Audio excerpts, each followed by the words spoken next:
Let's start with some sweaty Palworld tips for the tryhards out there. You can actually unlock the best merchants day one. So what you want to do is take the Seabreeze Archipelago Reef spawn, make sure you grab a Life Monk effigy on the way to the Statue of Power, that way you can get your catch rate up because you're going to need some T-Fin. Pick up every Pal Sphere along the way, catch as many pals as you can, open every chest, and then when you make it to Mount Obsidian, follow this path and you can get to the town. And if it gets too hot for you, use T-Fin to cool off.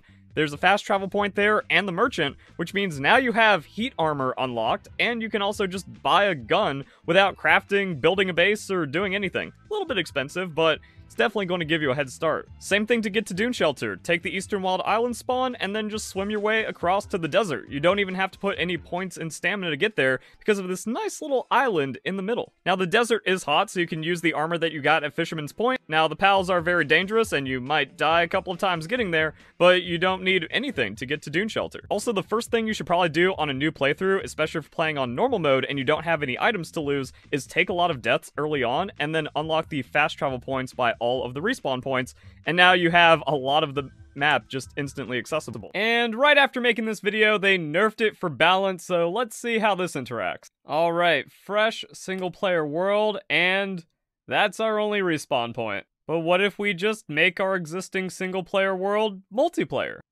That gives us the ability to select a new respawn point. Now I also want to check if you choose a respawn point, you only get it once, but no, this works if you just make it multiplayer settings on single player. Don't know if that's going to get fixed or not. Also, for all of my guides, there's strong consideration for multiplayer because competitive is fun. If you're going to be sweaty and build the best Palworld base, might as well do it in front of other people. Wait, but what if you don't have any money to buy all this cool stuff because you haven't made a base yet, and we're not at the part of the video where I talk about automatic money making? Like, comment, subscribe, and share. Well, by catching a lot of pals, you get tons of experience quickly. Also, by exploring Mount Obsidian and the desert, you can get hyperspheres, which means clearing out dungeons is going to give you a lot of money. Also, the lower level alpha pals in the overworld drop the precious resources that you can sell, and then you can even use the hyperspheres to catch the bosses at the end of a dungeon a lot easier. And here's a tip for a good early game pal team: just stack rubies because they give a lot of bonus damage. Spam rubies, nuke alpha pals, get the experience and loot, open dungeon chests, and profit. Also, it's better if you get a Foxsparks harness with 4 rubies, and then you just dissolve enemies. Oh yeah, and I forgot to mention with all the early game stuff, you just need 8 wood, 3 stone, 1 palladium fragment, and the pal box unlocked, which everyone is just going to do naturally, and you can make infinite respawn points. So you build up the pal box, you make some progress, and if you feel like, it's a little sketchy, or I don't want to lose all the progress I've made, you just destroy it from the map, and you get all the materials back. Oh no, I'm about to die. Whatever should I do? Wait, I just dismantle the base and it goes back into my inventory. Easy. Now once you level up a bit, build out a base, upgrade it a few times, having Vixie in a ranch is really good because you get pal spheres and arrows passively. Also, if you condense Vixie and get the level 4 grazing, you can start finding megaspheres, so it just means every Vixie you see in the game, catch it, and then start condensing for your grazing Vixie, and you just get tons of resources passively that scale even into the mid and late game, because it's really nice when you turn around and go, oh, I just have several hundred pal spheres and even a few megaspheres, so I can use that to farm the lower level pals that I need for condensing or finding passive skills and stuff. Grazing tip: work speed does not increase the rate at which materials are gathered, so passive skills don't really matter, but you can optimize it by making it to where your pal gets less hungry, loses less sanity, or is faster. That way they're quicker when eating at the feed box or going to bed or just kind of moving around. But yeah, the most that you can do is really just upgrade it through the matter condensing, then you can get a lot of resources that way. And don't waste your time on Mao, please. It's such a blatant noob trap because you only get 10 gold per harvest, and even if you're thinking whoa, but what if I matter condense it and I have a level 5 and it's just printing 50 gold every time so fast? Well, actually no, it rolls between 10 and 50, so you're not always getting the max value, and all of this condensing and all that time is just better spent on other pals that need their abilities to get ranked up. And when you really look at the numbers, just any mining pal at a mining station is going to give you more money in rocks than Mao. But I guess kids just look at it and go, oh, but it gives me direct gold, therefore it's passive gold, when there's so many other passive farms in this game that are just better. Now, if you really want a pal that's worth condensing, it's Sibylix, and not for the high quality cloth. That money isn't worth it either, but it's to get its max level Blizzard Spike to do obscene amounts of damage. And that obscene damage is boosted even further with pals that have attack power increase. More on partner skills in a bit, but let's watch Sibylix pop off. Alright, so you want to attack Jetragon at night with the Blizzard Spike, and then you want to use the skill again to stack that damage, and just like that, you do a crazy amount. Now, depending on how crazy and psychotic you want to get about it, you can have 2 Sibylix, and then you can swap it out, and you can do the same thing again. Also, it comes down to other abilities and stuff, but by having just the Blizzard Spike, you're going to guarantee that hit. You can call in Sibylix to keep it safe. You can just run around and dodge until the cooldown comes up. But you can do a lot of damage really quickly to get ahead in the fight, or you can just do some really crazy stuff and pretty much one-shot Jetragon if you're that dedicated to farming it. And yeah, people say they have Mossanda and they just grenade it and stun lock it off the mountain and then it dies from fall damage. So there's a couple of weird ways you can cheese the Jetragon, but I feel like the devs might patch out flying pals taking fall damage or removing that cheese at some point. More about partner skills. So Blahabul is the GOAT. They data mined the game. They put it all into a spreadsheet, gave us incredible information about Palworld early on that is still being utilized today. Go check out the Reddit post if you really want to know everything about partner skills. That's recommended. I also did a video about it, so you can watch that. But some pretty important stuff just for quick tips about partner skills. Not every rideable pal increases speed when you condense it. So these are the only mounted pals that increase speed. And also you can notice that, wait, level 2. So I just condense 4 pals to get the level 2. Gives me a 10% speed increase. But then I only get 2%, 3%, and 5% at level 5. So, yeah, realize that, yo, you just need the level 2, you can get a lot of speed. If you have the extras to go for level 3, just a little bit of extra speed increase, but it only works for these pals, and the returns drop off pretty hard. Also, some pals are faster than others, such as Jetragon, so it doesn't matter if you just go for, a max condensed other pal. Jetragon's always going to be faster. Also, that means you have to consider the passive skills, to where if you just have speedy passive skills, well, those are going to give you more than 10% speed. So Swift gives a 30% increase to movement speed, which means your Univolt with Swift is going to be faster than even a maxed out Rayhound at level 5. Also, it just kind of shows some other weird things like Dire Howl getting 10% on the level 2, going to be slightly faster than a Rayhound, and then you have flying pals that also get a lot of speed and stuff. But it does kind of show there is a benefit early on to where if you haven't got any crazy passives, or if you have a good Dire Howl or Nightwing, you can increase their base speed just from a quick condensing, and that doesn't apply to a lot of other pals. And then I mentioned Rangerix. Here's all the pals and the types that they buff and the amount per level that they buff it by. Also the stacks. So yeah, you can have 4 max Sparkets and give you 80% damage to an electric type pal's attack.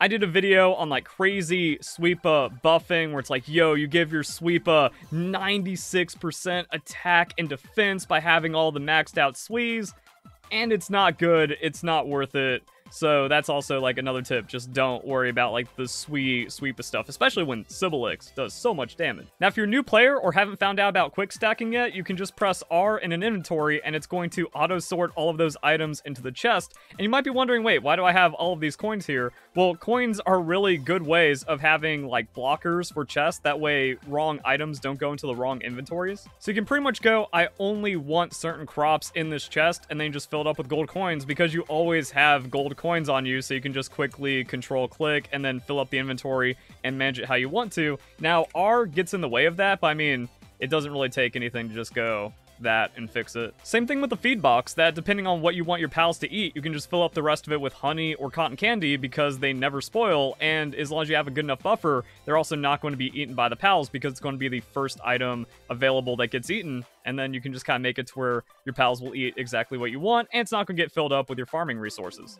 Another thing that changed after making this video is chest settings. You can now customize the items that go into your food boxes, but it is still pretty good to have the tech of coins or cotton candy, just so extra stuff doesn't get in if you don't want it. And different types of storage will have different selections. If you're returning and missed the patch notes, this is what the command center looks like now. So you press V, and then you can just kind of say, oh, I only want this pal doing one thing, and you can easily select and choose what it does. Also, not only does R quicksort, you can use it to repair all in the repair bench.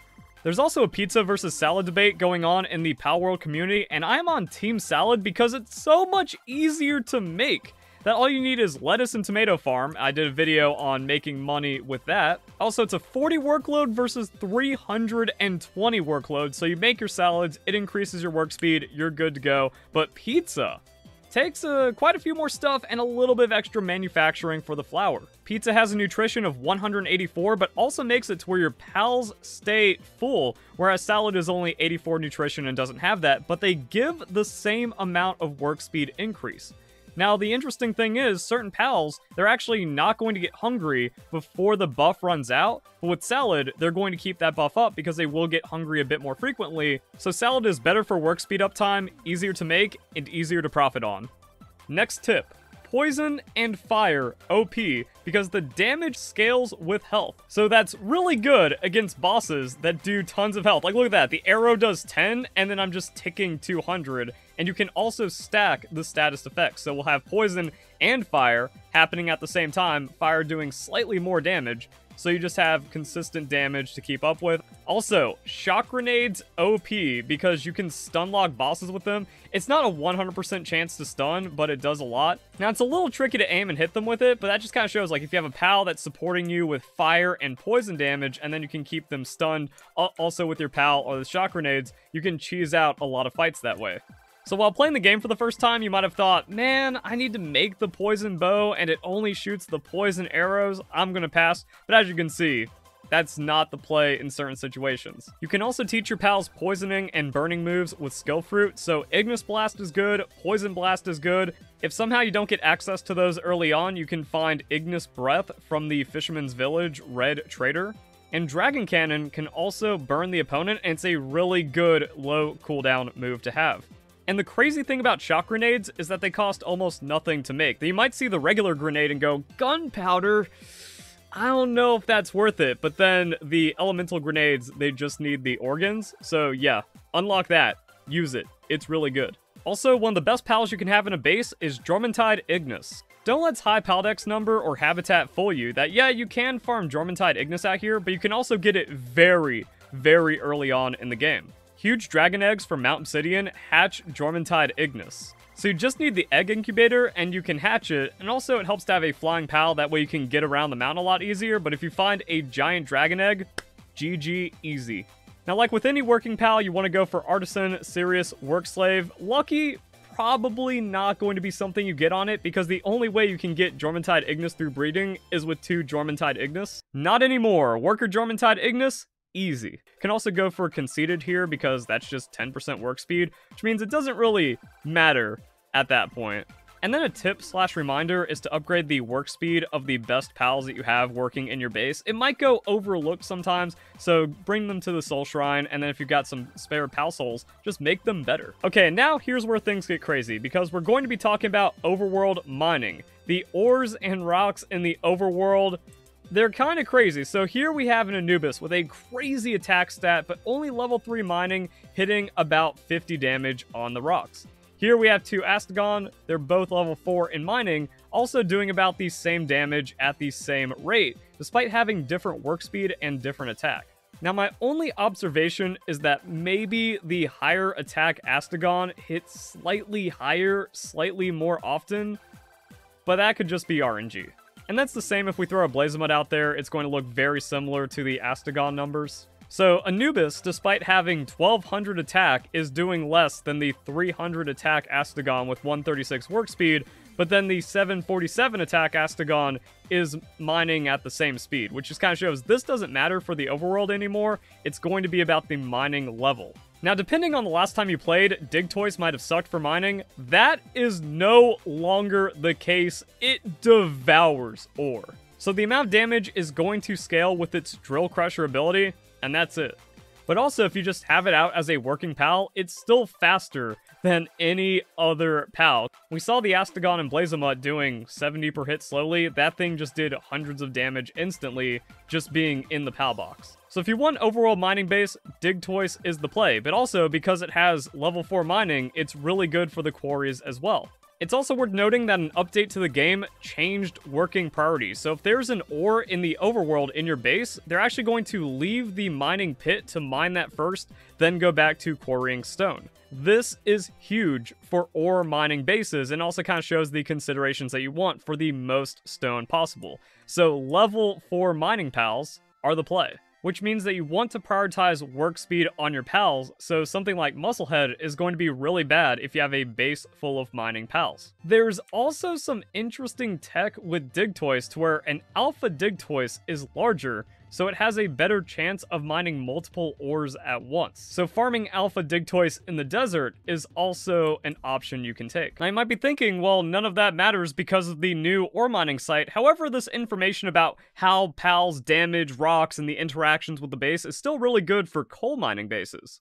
Money making and ingot production has gotten pretty streamlined, so you just make it to level 31. You get the ore mining site too, and then you put like 4 Digtoise on it, and you're set. I go into more details and numbers and compare it to other money-making methods in my money-making guide, so go check that out if you want to know everything about making money in Palworld, but you want, like, everyone has to have one of these in their base for just making resources, or you can also turn the ingots into nails in your downtime and then get money whenever you want. You can also buy some of the new items from merchants. The Ring of Mercy, you don't need to craft it, and the multi-climate undershirt you can get without defeating Bella Noir. Now, Bella Noir does drop the undershirt plus 1 and 2, so you do get a lot more resistances, but you can still find the new items at the traders. Fisherman's Point and Dune Shelter have the Ring of Mercy. Also, I can't teach you everything about the game and where everything is, but fortunately, there's resources for that. Learn them. Use them. So, interactive maps, pretty OP. You can just kind of choose whatever you're looking for. Oh, dungeon running to make money. Here's locations for all of the dungeons. Doing some chest farming? Got you covered. Eggs? They're everywhere. Good luck, have fun finding the huge ones. Alpha Pals, Sealed Realms, Merchants, you understand it by now. There's also some non-stated resources you can check out, like mining sites. So yeah, in a multiplayer server, the best mining site, which is this one right here, which is where you find coal and ore, probably gonna be taken. And we don't know how crazy the PvP is going to be with like base destruction and stuff. Does this become Rust? Are there gonna be like hardcore mods? Who even knows? But at least there's multiple areas scattered throughout the game where you can just find a lot of ore, build your base around it, and better than nothing. So if I didn't get specific enough with a tip and you need some help, there you go. They can go to the Palworld Reddit and they have a section for resources. I personally really like paldex.io because it has everything. You can search by pal work suitability. They have a breeding calculator, they got a structure calculator, they talk about the items. I don't like the map as much because it's kind of like small enough to the side, but it also kind of shows more individual resource nodes. No resource is perfect. You might find like something somewhere in the world where it's like, oh, that wasn't on the Map Genie map, and then you forget about it, and then you never find it again. That's just how it goes. Stats calculator. So there's IVs in Palworld, which is why people do breeding. Well, actually, people breed for the passive skills, then breeding is made more complex by IVs for the maximum possible stats. IVs give you up to 30% of stat, so it's important, which means before you go and condense all your pals into one of them, make sure it has good IVs. You can also see all of the passive and active skills for your pals. Compare pals, they have a couple of guides. You can get a quick type reference. But Blahable's spreadsheet has a very special place in my heart. Also, flashbang warning, even though I haven't really given those throughout the video, this one felt a little too bright. But yeah, you just use the direct copy link, you make a copy of the spreadsheet. I've kept this tab open for almost as long as Palworld has been out. So we have a breeding parent search. So how do you get Anubis? Any of these combinations. What if you already have like a certain pal that has like good traits or passives or something? Well, Frostallion will breed with any of these pals and you get Anubis. I have a breeding guide. I did a video about like the insane breeding combinations that are possible in Palworld. But you can also like look it up for yourself depending on what you're going for. Maybe some kind of crazy build, some kind of crazy worker pal, and then you can get the combinations going that way. Also, cake. Super duper important. You're pretty much going to have to dedicate most of a base to producing cake, and I have a guide on that. Now, there is some nuance depending on if you have a really good passive money farm, because then you can go without the ranch and just kind of buy the raw ingredients. So that's kind of a possibility. Also, if you're looking for what pals drop what legendary schematics, here you go. This is a Game8 page, and you can find all kinds of stuff here. So it's like, yeah, Ring of Resistance +1 from Alpha Lovander. Who would have guessed? Looking for Ring of Resistance +2 doesn't exist. And then you get the attack, defense, life pendants +1, +2, depending on higher level dungeons, so have fun farming that. Here's something cool, Pangolin OP because it does the most amount of burst damage with its partner skill, and Pangolin even has tech, that it actually doesn't get KO'd if its stats are high enough. Now it still goes on cooldown, but you can use your Pangolin to fight. So by max condensing a Pangolin, giving it some defensive passive skills and then other upgrades, it just kind of survives. And that's where like you have this crazy high damage potential by giving it other pals that boost water attacks, so in this case it's going to be Kelpsy. Real quick, here's some Ragnarok propaganda. Someone on Reddit says it's one of the best pals in the game. Decide for yourself. Except, wrong, no, they just nerfed Ragnarok. Too big to fly around in dungeons. Also, mounted pals got nerfed from 2x damage to 1.2 damage. But Ragnarok is still a pretty good pal, so don't let the anti-propaganda fool you. Kindling 3, Transporting 3 is perfect for ore bases because it can take the ores from the new mining station and then smelt them as fast as they're being produced, actually faster. So one Ragnarok will keep up with 4 Digtoys. And you can get it from large fire eggs in Mount Obsidian, so you get one of these early, you craft the saddle, and then you can get Life Monk effigies really fast. Best passive skill combination for a worker pal. Best combination for a fast mounted pal. Best combination for highest damage pal.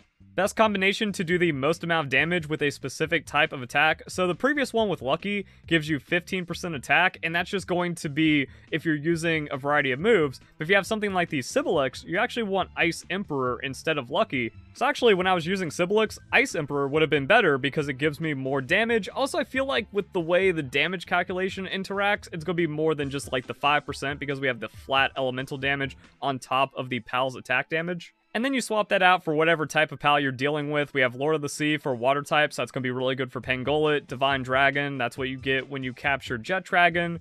This is the passive combo for a Battle Mount pal. And going back to the post about passive skills, it gets complicated because, yeah, there's damage added to mounted pals. And Frostallion even has a little bit extra added onto it. So Frostallion and Frostallion Noct swap the player's damage type to Ice and Dark respectively, just without the attack increase to the player. However, because the player's attack become that element, they gain the element damage boost of 50 to 100%. So Frostallion is good for mounted player damage and mounted pal damage. Swift isn't mandatory. If you want to have more damage on top of damage, you can do that, but it is good to have the speed and extra evasiveness. And also, if you don't want an all-out max attack pal, Burly Body is always an option. You give up a little bit of damage, but it could pay off with the survivability. However, just like recalling your pals when they're about to eat an attack is like battle tech.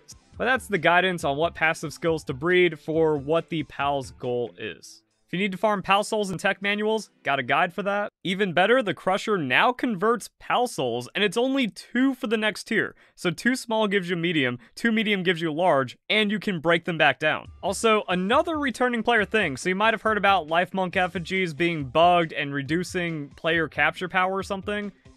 That's been fixed, but it was also kind of false. So what happened was the odds that were shown to the player were not the actual odds, and the game treated it as though you always had capture power level 5. So even if you upgrade to 6, 7, 8, 9, 10, it actually never reduced your capture power, even though that's what a lot of people were crying about. So while you weren't getting benefit from it, you never wanted it to be reset, but it's all fixed now, so go get max capture power and catch legendary pals easier. And while very obvious, I think it's another good reminder that you can exceed the pal base worker cap by just sending out a pal. So if you know you're going to be in the base for a while, you're building, you're crafting, you're doing technology stuff, yeah, send your pal out, it's going to contribute, that's pretty nice. Probably should have put that earlier on in the video with all the early game stuff, and I have full power to do so.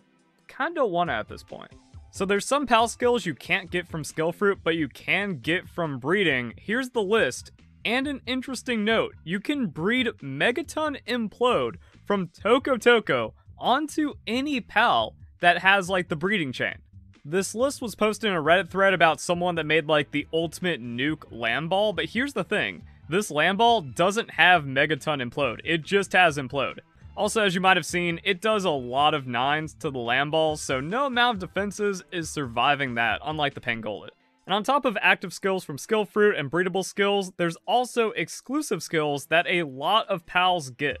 Here's the list. Good luck, have fun. Game 8 also coming in with a list of purchasable pals. This is something that I could not find for a long time after the game's release, and it also comes with a little bit of tech that you can get higher level pals, because a lot of the pals on Mount Obsidian, those are going to be like level 30s and stuff. You can actually buy them from the pal merchant. So you can get like early Reptyro and Pyron and stuff Very expensive, but you can do it under-leveled. Now, there's already a lot of good tips and tricks that I've made in other videos, so I'm just going to splice those in here to hit 100. Also, don't underestimate the power of the PAL deck. It shows the possible drops from the PALs as well. Oh, that reminds me to remind you that Bushi drops ingots. So if you're doing a no catching PAL challenge, you can actually get ingots even though you don't have the kindling to smelt them. This can be used to make weapons and tools as well as the advanced workbench, but there's currently no PALs that drop refined ingots, unless a new PAL in this update drops the refined ingots, in which case you should have access to mostly everything, because once you get to the end-game legendary PALs, they drop PAL metal. So keep an eye on future PAL drops and also be aware of the possibilities with Palworld challenges. Also, I didn't realize how good paldex.io has gotten for the individual PAL pages. We got the specific locations, we have the breeding, we have the early acquisition, PAL skills, even a little trivia blurb.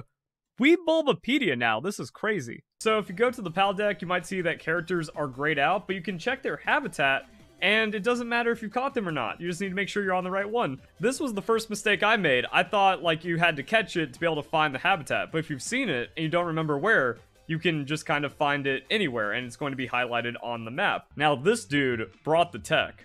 When you TP while encumbered, you can grapple to a chest. I don't know who needed to hear this, but doing shift plus crouch is going to give you a combat slide and you can use it to preserve momentum and go even faster on the glider. The grappler plus glider also has tech, so grapple, switch, glide. Preserve momentum. I wish I knew that to help beat the game before I had a jet dragon zoom through everything. So yeah, there's a lot of questions about how type coverage actually works in Palworld. Is there stab? How does the interactions go beyond this? Well, fortunately, we have a handy dandy Reddit post. PAL attacks are super effective against the type shown. When attached with the corresponding element, the numbers will be shown in red, similar to a headshot to indicate super effective damage. PALs are also resistant to the same elements that they're super effective against and their own element. These numbers will be shown in gray to indicate not very effective damage. What do you mean not very effective damage exists in Palworld? What do you mean it's just like the reverse of the thing and its own typing? See, like, you get something like this, you also look at how simplified the type chart is, like, oh, fire's OP, it's the only one that hits 2, and then everything else is pretty nice and straightforward. Nope, there's resistances. Dual type PALs will follow the same rules for both of their elements. This can cancel out a weakness. For example, Penking, being ice and water, will take normal damage from fire attacks, indicated by white numbers. Makes sense, but yeah, the dual typing does complicate that a little bit. And then WTF is Stab. Stab stands for same type attack bonus. It's a small bonus to attack damage if your PAL shares a type with that attack. Fire PAL will deal more damage with a fire attack than a PAL of a different type using the same attack. Community has calculated this to be about 20%. Stab is in Palworld. Take note. I thought this was obvious, but it got a lot of upvotes on Reddit recently, so if you have any kind of PAL trader, you can just put them in the box and then bring them back out, and that's going to reset their trades, so it's really good for potentially farming certain kinds of PALs or looking for passive skills. Something very useful, a map with all the levels. So even though I've pretty much beaten the game up until this point, I'm in the hyper endgame, I still don't really pay attention to all the levels of the areas. Also, if you're doing like another playthrough and you want to plan things out, this is very useful because it shows all of the different regions and then the level of the overworld PALs that you find inside of that region. Also, here's something I covered in my Daydream video, but it kind of got buried there. If you go to the boss room and you don't like the PAL that you're facing, either because you're trying to catch something else or maybe it's just too strong, there are boss PALs that are just weaker because of the base stats. You can actually reset it by going a couple of rooms away and then coming back, and it's going to change the boss PAL that spawns. So Toombat has now become Daydream. And we get a high-grade technical manual now that I don't need it anymore. Let's see, what else do we have? Looks like an addendum to my breeding guide. Since I couldn't find any info on the range of heaters, I decided to try and get a rough idea as to how far away the heating effect travels. This is about it. That's as far as you can place it and still have it heat the egg. 180 plus hours in, I'm the proud owner of every in-game legendary schematic without butchering any PAL. I didn't know Butchering Pals was like necessary or really needed for that, but this got a lot of upvotes, so yeah, you can just grind it out by fighting all of the boss encounters. PSA for anyone who hasn't unlocked this but is considering it, don't waste the tech points. Thought it'd be cool to create a graffiti wall in my base, and while it's neat to see the paintings, they disappear after a minute or so. Yeah, I haven't messed around with the decal gun. Sounds like a cool thing, but it doesn't really do anything. Let's change the pace, or change the topic in this video. Choose one. Rest will be sent to the butchering station. Choose wisely. This isn't even hard. Like, why is it this one? Relaxaurus is whatever. I never liked it. It looks a little too dopey for me. Depresso's a meme.